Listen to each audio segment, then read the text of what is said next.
And as we continue reaction on Joe Biden's inauguration, I'm joined now by former Los Angeles police officer and author Sergeant Cheryl Dorsey. Cheryl, it's good to have you with us tonight on the news feed late night. Did Joe Biden make the moment? Yeah, he did. Listen, it was, refreshing.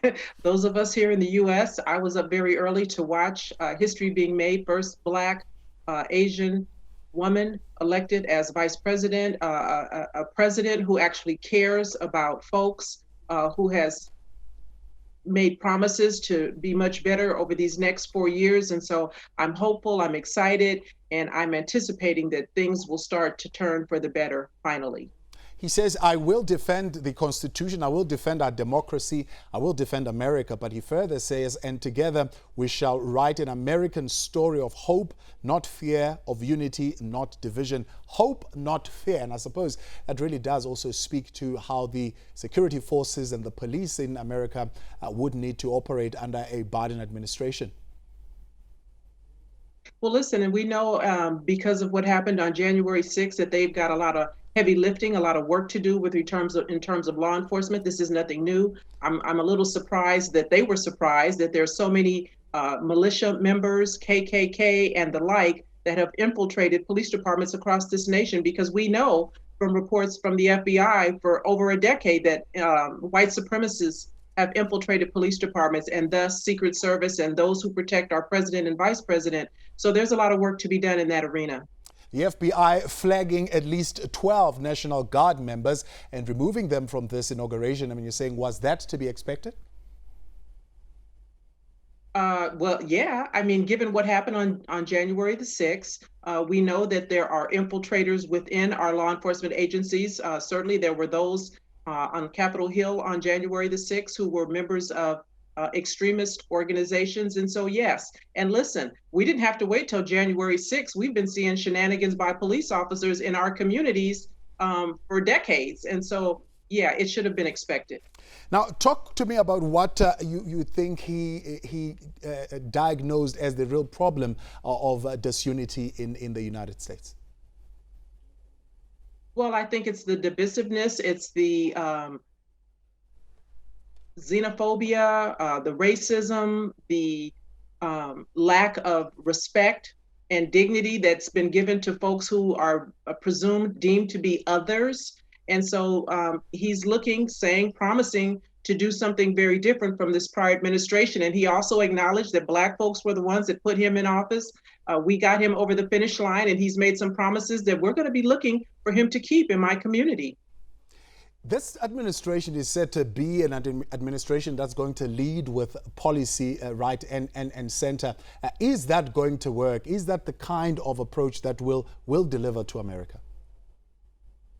Well, we'll have to wait and see. I mean, it's one thing to say, something that sounds very promising, hopeful, and rosy, and then it's something quite different when it comes to actually putting these things in place and enacting the kind of policies that are going to hold folks accountable at every level, state, federal, local. So we'll have to wait and see.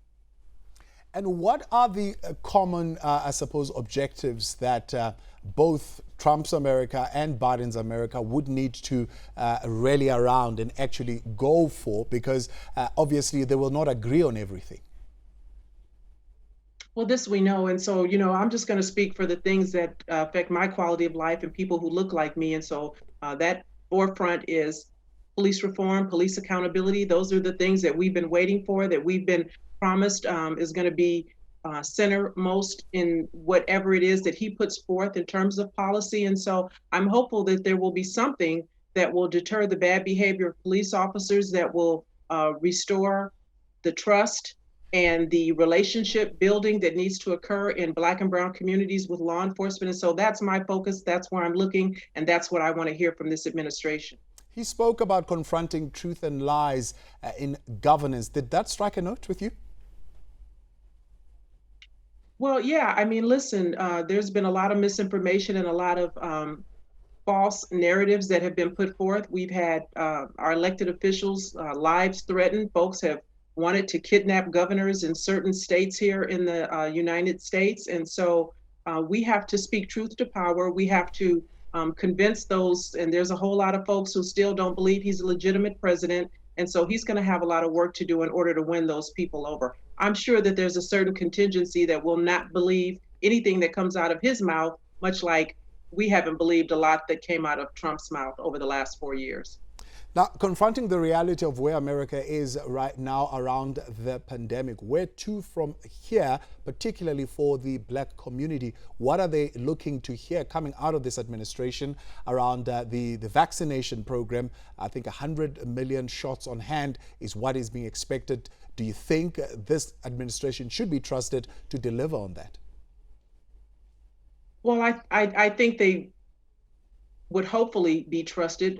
If they don't deliver, then of course there are going to be people who are skeptical, and there's plenty of reasons to be here. You know, we've seen in my community instances where the government was injecting folks with stuff that wasn't in our best interest, and so there's a lot of trepidation about whether or not we can trust. And it has nothing to do with Biden. It's just whether or not we can trust this vaccine. And unfortunately, in my opinion, there's already been some hiccups because we don't know if you can get a second vaccine within the proximity that you should once you're given the first. And there was talk about half doses. And so all of that, for me personally, gives me pause and reason to say I'll wait until they figure this stuff out before I get a vaccine.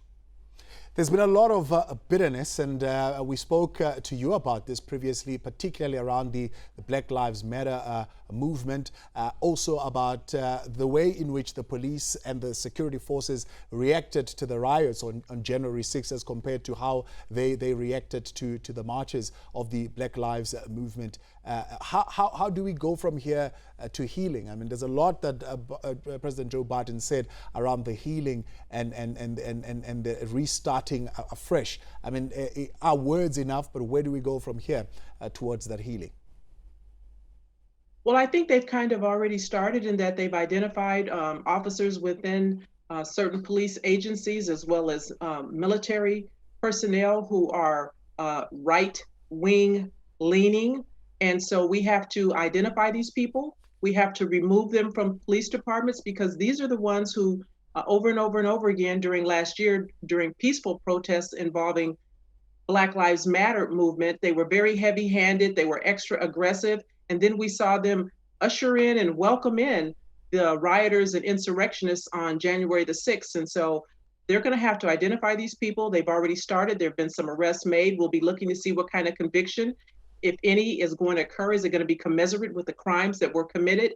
And then how do we go about rebuilding those police departments? They need to start looking to really hire people who look like me on these departments. And I haven't seen an appetite for that kind of recruitment wholesale across these 18,000 police departments. That's the former Los Angeles police officer and author, Sergeant Cheryl Dorsey.